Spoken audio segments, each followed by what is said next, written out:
something that I learned from my mom. She always raised us to be really humble and just mindful of other people. And she would always say to us, treat people the way you want to be treated. And it stuck with me. She's since passed. She passed when I was 25, so it's been 10 years now since she's been gone. But those words have stuck with me, and I pass it on to my daughter.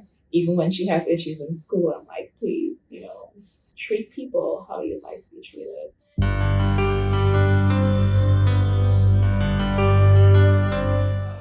I was born and raised on the island of Trinidad. It's actually called Trinidad and Tobago. It's in the Caribbean. From the age of 9, I knew I wanted to be a doctor. I have a long family history of adult polycystic kidney disease. I'm like, I need to figure out what this thing is. Why does my grandmother need dialysis? Spent my entire high school career taking all these courses geared towards med school. Then I went to med school in Aruba. It's called Xavier University School of Medicine. Did my clerkships in New York City. Been here ever since. So I've been here for 10 plus years. I have an 8-year-old daughter. And she has autism. She's on autism spectrum. Wonderful, wonderful little girl. I have a little puppy. He's a beautiful Pomeranian. And for fun, we love traveling. So we have family trips every year. And that's me in a nutshell.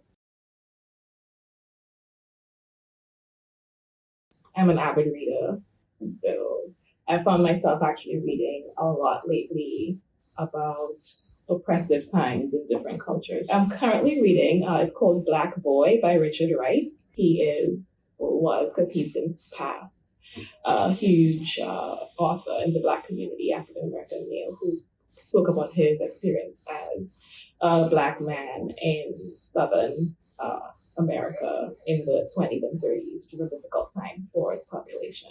My experience as an Afro-Caribbean woman is different from the African-American experience. So my experience in Trinidad, I can't compare it to people's experiences here in the US. So it's important for me to understand as well, because I am seeing a lot of, African-American patients. So it's a really, really good book, really good read.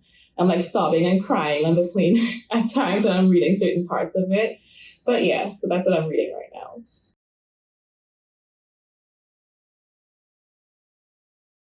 My mom and my daughter, I'd say they're on the same page. I think my mom has had an instrumental role, to play in me and my sister's lives. Huge success story from where she came from. She was raised in a really rural area in Trinidad, and she's always wanted to leave. And when she was pregnant with me, she was going back to school, trying to get things done. And she was able to complete her bachelor's, and then she did her master's. And right when she was on the cusp of getting her PhD, is when she passed. But, I really admired how she persevered, because she had some tough times growing up, but she pushed through, and she basically showed what strength is and resilience is. So I really admire her. And my daughter, she is on the autism spectrum, but very, very resilient.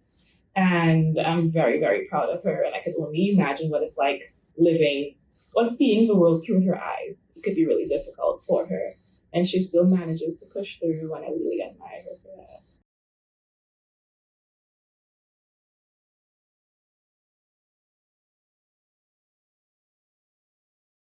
My decision to jump into medicine and, the evolution of my career has really been influenced by the people around me who I admire a lot.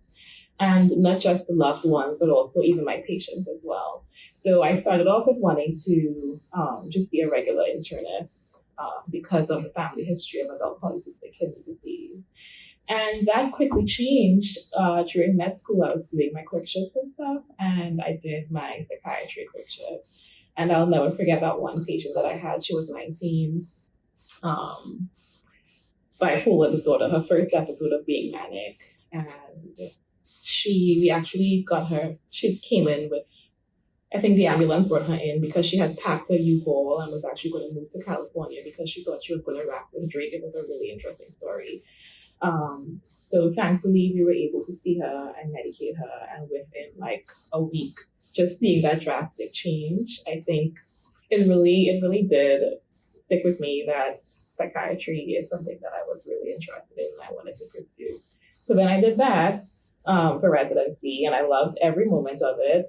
I did it in New York City, and it was in Brooklyn. So that's the heart of like where all the Caribbean American people are. And it was really interesting to see, that patient population. It was an honor as well to serve the underserved populations. And it was during my residency that I actually had this one patient who we ended up having to see for psychiatric reasons. It ended up being a neuropsychiatric problem / behavioral neurology problem. And that inspired me to want to like subspecialize in behavioral neurology. So that's kind of like how my, journey took its course. All of the patients, the interaction. You learn something new every single time. You can read as many textbooks as you want, but just that interaction with your patients, it teaches you so much. They make me laugh. They keep me going. They keep me happy. I mean, there are sad times as well too, but it's a blessing working with them. And it's my biggest encyclopedia. There's no textbook that can teach me as much as my patients do.